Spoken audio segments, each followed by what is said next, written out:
ቅዱስ ጊዮርጊስ ዛሬ ተመሳሳይ አሰላለፍ ግን የአንድ ተጫዋች ለውጥ ብቻ አድርጎ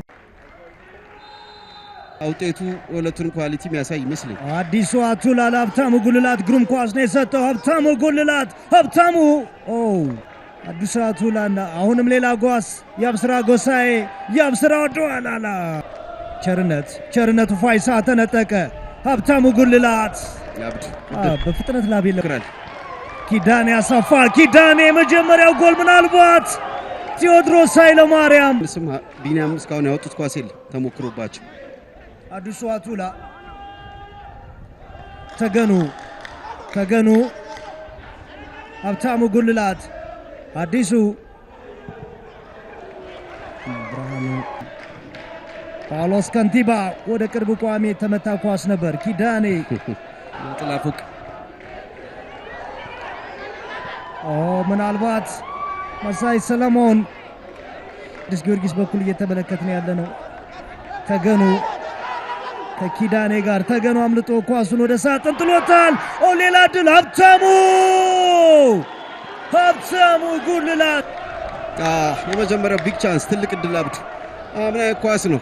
ተገኑ እየታገለ ከኬኔዲ ጋር ራሱ ነፃ ካረገ በኋላ ግሩም ኳስ ነው ያሻማው። ለጥቂት ነው አቤል ያለኝ ኳሱን አመጣጥ አንብቦ ይገባል መሰለኝም። ከጀርባ ሀብታሙ መሳይ ሰለሞን ምናልባት ሁለተኛ ጎል በውድድር ዘመኑ ተመስገን ዮሐንስ ተሳሳቶ ምናልባት ቴዎድሮስ ኃይለማርያም በቀዘቀዘው ጨዋታ ስበት በሌለው እንቅስቃሴ በተፈጠረ የቅብብል ስህተት ያገኙትን አጋጣሚ በቀላሉ ነው የተጠቀመው።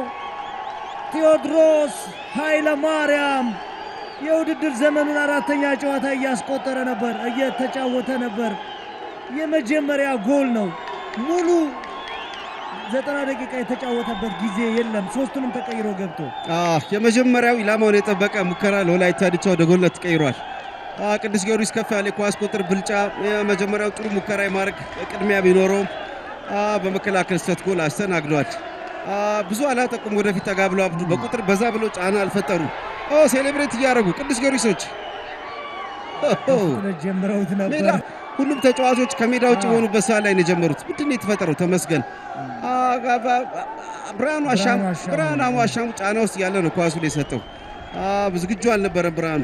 በሚገባ ቴዎድሮስን ወደ ጎልነት ቀይሮታል።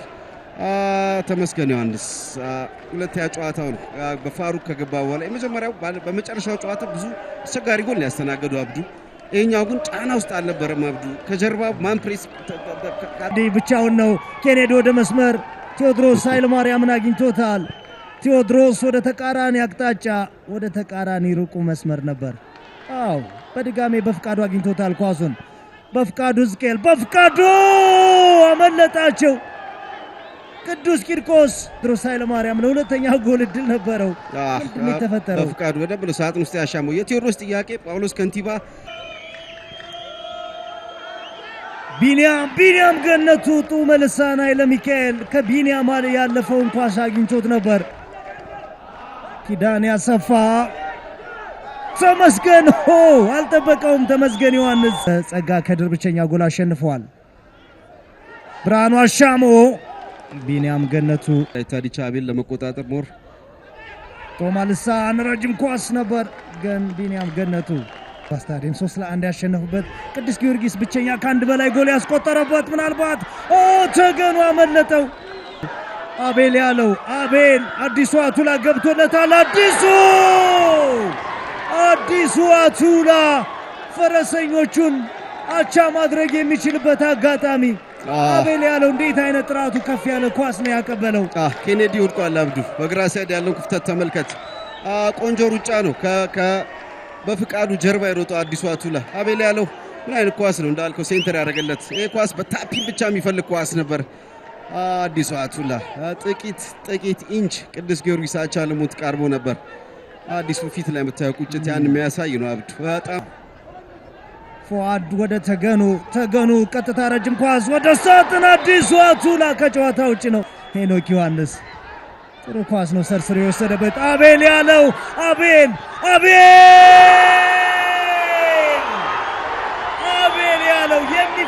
ያለው አንድ እድል ብቻ ነው፣ ያውም ግማሽ ይበቃዋል። በዚህ እድል ምን ማድረግ እንዳለበት የሚያውቁት እሱና እግሩ ብቻ ናቸው። አቤል ያለው ቅዱስ ጊዮርጊስ ይፈልገዋል። በፈለገው ሰዓት ደግሞ ለመልስ አለ። ፉአድ አብደላ ምን አይነት ሚድፊልደር ነው አብዱ። አሰልጣኝ ፋሲል ትክክለኛውን ተጫዋች ነው ወደ ሜዳ ቀይሮ የገቡት። ወደፊት የሚልካቸው ኳሶች ጥራት እያነሳን ነበር ቅድም። ምን አይነት ኳስ ነው ለአቤል የሰጠው ከጀርባ በጣም ድንቅ ኳስ ነው፣ የተመጠነ ኳስ፣ ብዙ ያረዘመ ቢኒያም አያገኘውም፣ ብዙ ያላጠረ ተከላካዮች አያወጡትም። ለአቤል የሚመች ግሩም ኳስ ነው። የአቤል የፍጥነት እርጋታ በሚገባ ቅዱስ ጊዮርጊስን ወደ ጨዋታ መልሶታል። አቤል ያለው እንዳልከው ጥቂት እድል፣ ግማሽ ሰከንድ፣ ግማሽ ሜትር ጎል ማስቆጠር የሚያስችል ኳሊቲ፣ ገዳይ ኳሊቲ ያለው የፉአድ አብደላ እይታ በጣም ድንቅ ነው። በጣም አስደናቂ አቻ ወይም ሽንፈት ነው የሚያስተናግዱት። ሙሉቀን አዲሱ ሙሉቀን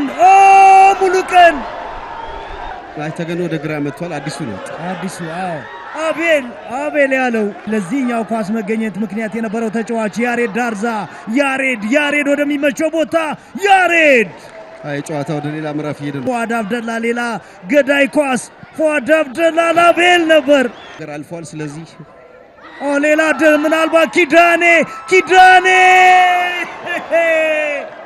ከጨዋታ ውጭ አልነበረም። ኪዳኔ አሰፋ ቢግ ቻንስ። ይህን ሁሉ ስፔስ እንዴት ያገኘው አብዱ? እንዴት ነው ይህን ሁሉ ስፔስ? ኦንሳይድ ነው። በደንብ ኳሱን ቺፕ አድርጎ ለማስቆጠር ነው የሞከረው። ምክንያቱም ተመስገን በደንብ አጥቦበት መጥቷል። መጀመሪያ ላይ ኳሷን ኮንትሮል ለማድረግ በመጠኑ የተደናቀፈ ይመስላል። ኪዳኔ በዚህ ሰዓት ላይ ታዲቻ ደጋ የእግር ኳስ አቤል ምን ተስኖት ጥሩ ኳስ ነው ለኢዮብ ቀላል ኳስ ነው የሞከረው።